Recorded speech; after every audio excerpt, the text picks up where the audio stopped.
All right, welcome back to the EduHERO Podcast. I'm Kirk Koennecke, the Superintendent of Indian Hill, and today I have with me two 8th graders from IHMS, Elsa Neidich and Joe Heller. Welcome.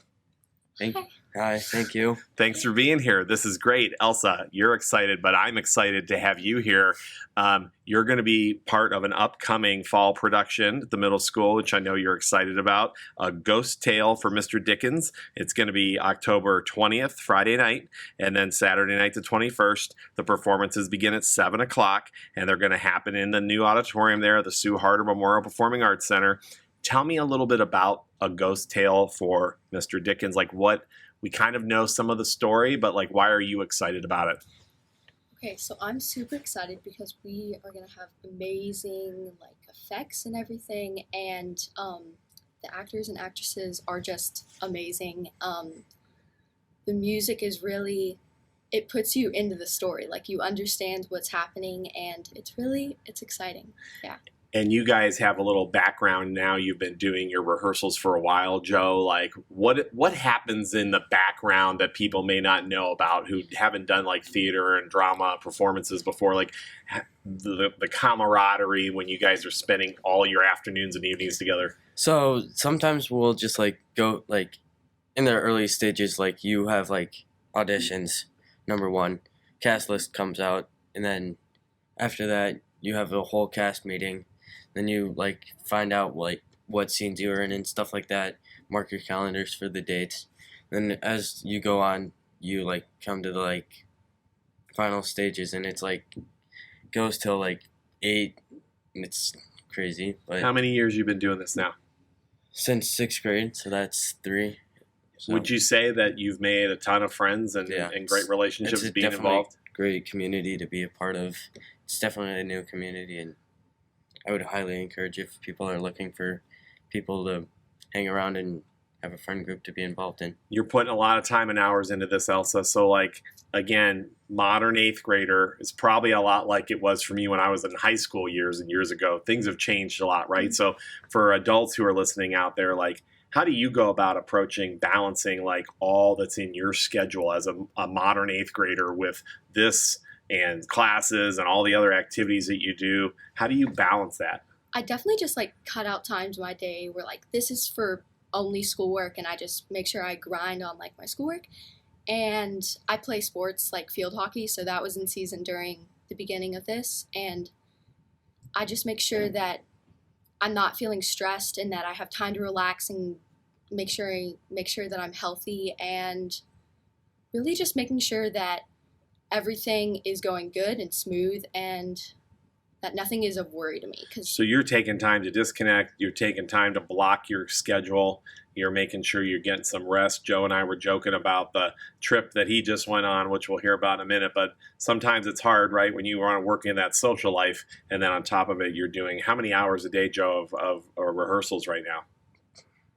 So it goes from 2:50, after school till 5, and then next week it's gonna go till 8. So it's you're gonna be at school for if you start at 8, you're probably gonna be at school for at least 12 hours, and it's interesting being at school for that long. And then you got to make sure you go home and get some rest, and then you eat well and all that good stuff, right? You have homework on top of that, so it's kind of hard to manage that sometimes. But it's you'll sometimes have breaks in between to do homework, depending on roles. Now, you said when you were on your trip you weren't picky, but what's your go-to snack when you got to refuel? You need to make sure you're getting your favorite meal. What is it? Like I said earlier, I have no idea.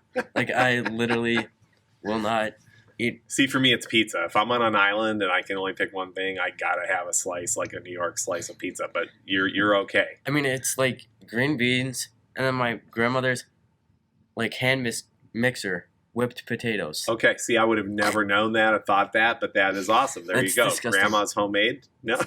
That's the only picky thing that I'm picky about. Okay, no green beans or whipped potatoes. What about you, Elsa? What's your go-to snack? Go-to snack for airplanes or trips? Watermelon Sour Patch Kids. Oh, we got to have those. And probably usually get Skyline before we go on the plane stuff. I don't know. What about your go-to meal before an event, or when you're before a big weekend, or after you celebrate this upcoming weekend? What will it be? So my mom makes this amazing crock pot chicken, and I could eat the whole everything. Like the whole it's so chicken. good. Yeah. Okay, that's good. That sounds amazing. So let's talk about a couple of things that have happened. So, Joe, you just got back from a weekend trip that you were gone. What was that trip? It was going to Washington, D.C. in the 8th grade trip, so it was... And you got to visit, you said, where? Arlington? What else did you get to see? We got to see the monuments and, like, World War II monuments and Vietnam and all those war memorials. When you think about all those places you visited, right, in the moment and now that you're back, like, you reflect on your country and this it's kind of a significant, right, traditional field trip that everybody gets to do when they're growing up. But, like, what do you think about all those monuments you visited? I just think that, like, people gave their lives to save this country and give us freedom to what we have. And this is, like, the people gave their lives so that people of future generations come over and immigrate and have the life they imagined they would have. Pretty important, right? Pretty Yeah. powerful, like when you're in those spaces and you really take some time to reflect. And hopefully that's something that sticks with you about commitment and Yeah. resilience and all those things that we think like to be part of our American right values. Elsa, there was also something I thought that was really kind of value driven that students had a part in here recently at school. And that was the first ever service event for IHMS that I think students and adults collaborated on. Can you talk about that kind of service day and what that was like to work on with the Matthew 25 Ministries and what was going on with the building here? What are you doing as a building to try to talk about service and giving back to others? We're focusing on making sure that everybody has everything that's equal and like they have a chance. And yeah, I wasn't a part of that service program, Sure. but I heard great things about it, and I heard that we're making a change, and that's good. Yeah, and so as the middle school comes back together, right, and you get this new building, which I call like a spaceship, when it finally opens, everybody comes back together. I think one of the things that you've been working on as a student body with your faculty is this idea of values, service, giving, team building. What's going on with this whole house thing? Like that just rolled out right 2 weeks ago. I think you guys had a big like event down at the stadium. Joe, what is the idea of houses for people that don't know or who aren't in school? So the idea of houses is just basically like groups of teachers, like 6th, 7th, and 8th grade teachers are grouped into a like house, either the mooses, wolves, rhinos, or lions. And basically each of them represent a pillar. And then What are the pillars for the people that don't know that might be listening in? pride, leadership, and integrity and respect. So Okay. these pillars basically are just pillars that like we build our foundation on and like stand true to those and try to role model what. So you just rattled all those off, right? Like you've got to memorize, but maybe I think for a 6th grader that might be a lot different, right? And so one of the things I know you guys help out with is navigators, but Elsa, like when he rattles those off, like I feel like, well, that's amazing, right? That's ingrained. And as an adult educator, I love to hear that. How do you learn those things? I think just by doing projects and really understanding what they mean and being able to apply those to your everyday life helps you remember and understand the meaning of the pillars and how they affect everything at school. You're an athlete, you're hearing messages from coaches all the time, right? Is there a coach that's really stood out to you as you've kind of transitioned into middle school, now looking ahead to high school, that if you say, hey, this one has really had an impact on me? Is there someone you would point to and talk about? I'd say probably Coach Matt Harris. Why? He was just amazing. I don't have him anymore, sadly, but whenever I was in my younger years of playing lacrosse, he was always there, and he was always really encouraging us to have fun, but also not just as like going out there and winning, but not worrying about like winning, just like having the best time and putting your all into the sport. And as you kind of carry through and you think about your future now, right? You're almost halfway through 8th grade. You're going to be transitioning. You're already inhabiting the high school, like you own it. But like, what are your goals for like moving forward with your sports and your performances? Like, what do you want to be doing over the next couple of years? My goal is to really just take my time and really learn how to play the sports and making sure that everything is efficient that I do. And I also play piano and electric guitar, so I'm working on mastering the electric guitar and just Maybe a rock band class in your future? who knows, maybe. Yeah, I'd advocate for that if I were you. I mean, we need more electric guitar players in the world, I think. Can you hit that ball? Like when you think about playing lacrosse, playing field hockey, like some people don't see unless they're down on the sidelines, like how much speed is in the game. Like, do you have to work at that, or are you pretty good at it naturally? Because you look like you're pretty good at it naturally. I'm pretty good at it naturally, but I know I was helping my friend out who wants to play lacrosse, and like she was doing amazing at it, but it's just certain little things that like are very finicky and like different about the sport. What position are you playing? I play attack and midi. So how big is your lacrosse stick? Is it one of the shorter ones or the longer ones? It's like shoulder height. So Shoulder it can be height. like 3 or 4 And the feet. passing is really impacted sometimes by how much control and how long your stick is, right? Yeah, pretty interesting. Have you scored a goal from midfield ever? I have. That's yeah, pretty a couple cool. That's times. pretty cool, right? Joe, what do you think about the skill levels that you see in your peers at middle school? Because I think a lot of people don't even think about sports and performances until you get to high school. But when you see the skill level of your peers in sports or in theater, performance, like, what do you think the adults and the parents out there that don't know about middle schools need to know about how talented people are at your level? I just feel like the parents and teachers included, like, just like pay attention to what your kids are doing. Like, they don't like really understand their full potential until you see like what they're actually doing, putting effort into. Like, if you see them put effort, support them to do their best. Even if they're having a bad day, just give them positive reinforcements. That's a great attitude. And when it comes to the performing arts side, is there somebody who like sticks out in your mind that's really inspired you or that you worked with that you're like, man, they really helped me to get into this and feel like I can do amazing things with my talent? Is there someone you would point to? Just the whole community in general. Like, everyone's supportive of one another and everybody else cares about, like, attitude, like, respect, like, everything. So you love that team aspect and that camaraderie that you get out of it. Yeah. That's awesome. And I think Elsa, like, what you get to do both, right? Like you're kind of living in both worlds where you're seeing it in different ways as a performer and an athlete.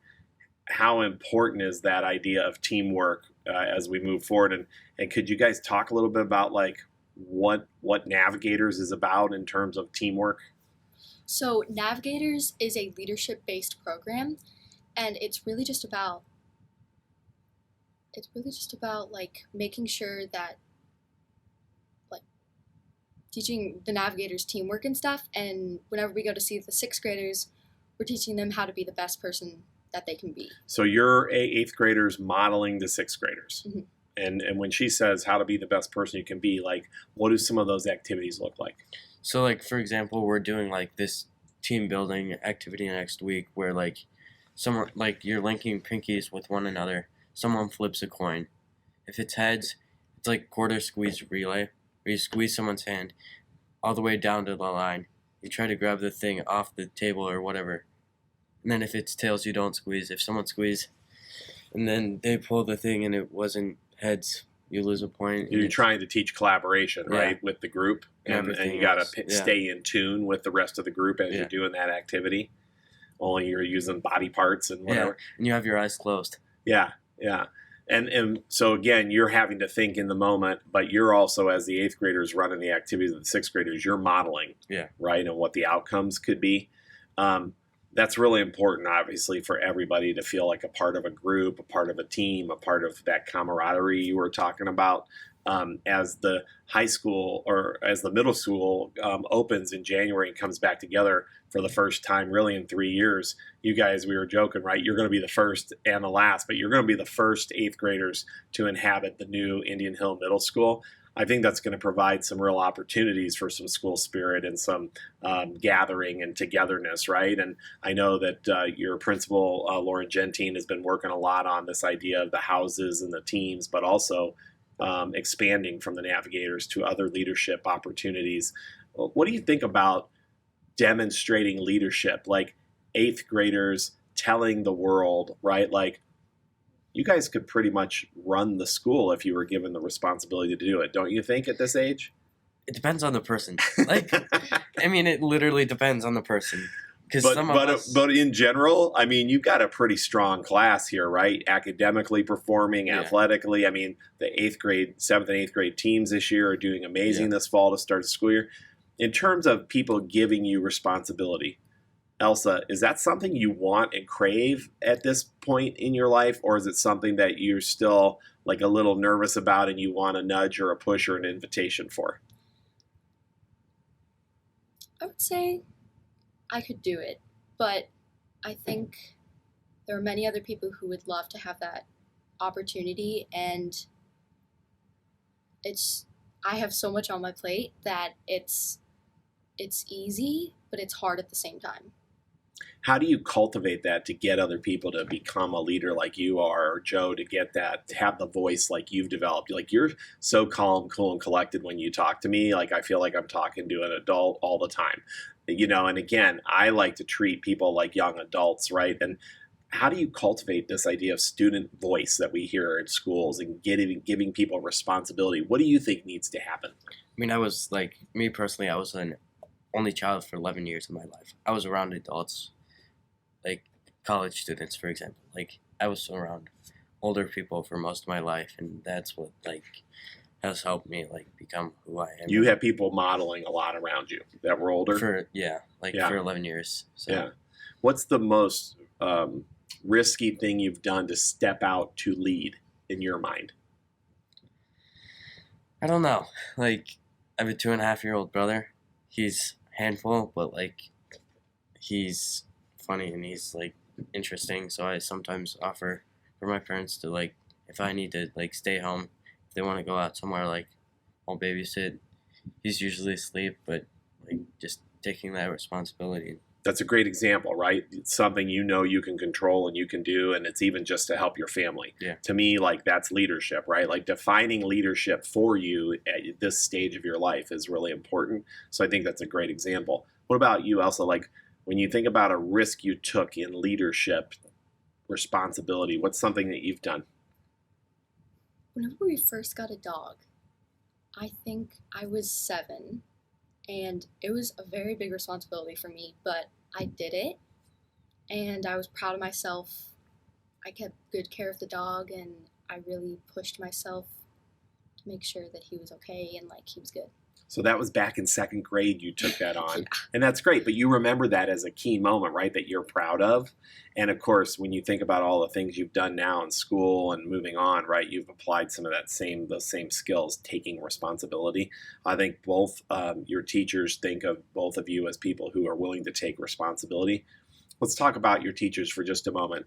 If you had to point to a teacher, K through 8, when you think back about your experiences in school at Indian Hill specifically, is there a particular teacher that you just like light up and go, oh my gosh, like they impacted my life so much? Is there someone you would point to, Elsa? Miss Taylor in 5th grade. Okay, and why?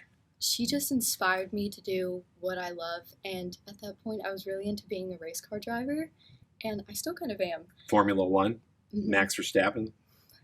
I watch Formula One every single There Sunday. you go.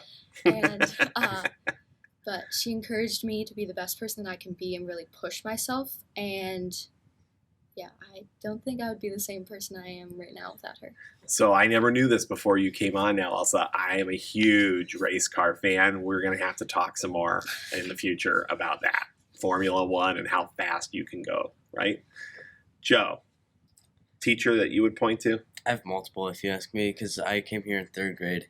Mr. Seeger, for one, like, he was just, like, this quiet teacher that would, like, I mean, I would, like, usually, like, break down in class. Like, I was the new kid in 3rd grade. Everybody pointed fingers at me and, like, said you're weird and stuff like that. And it's, like, now that I look back on that, like, kids are idiots. Like, they're jerks sometimes. So he helped you work through that. Sometimes, yeah. Yeah. And then other teachers, like Mr. Brunswick, he, like, helped go through, like, COVID, for example. Like, COVID was crazy, and it's like... He was there for you. And then Mrs. Rise also, she helped me through long division. Thanks to her, I can do, like, some problems. Like, Mrs. Rise was our EduHERO Yeah. teacher last month, and she was well-deserved. She's one of the best teachers around, right? But she helped you with Yeah. those math skills that build the foundation for all the other ones that come, right? That's really cool to hear. Now, we've talked about lacrosse. We've got to talk about ice hockey, Yep. right? Yeah. Joe, how long have you been playing ice hockey? 7 years, I'm pretty sure. So 7 years. And what position you play? forward, center, wing. Usually Wherever. center, usually wing? Yeah. Face-offs are tough. Sometimes I'll Yeah, just you- hit it through the kid's leg. Sometimes you yeah.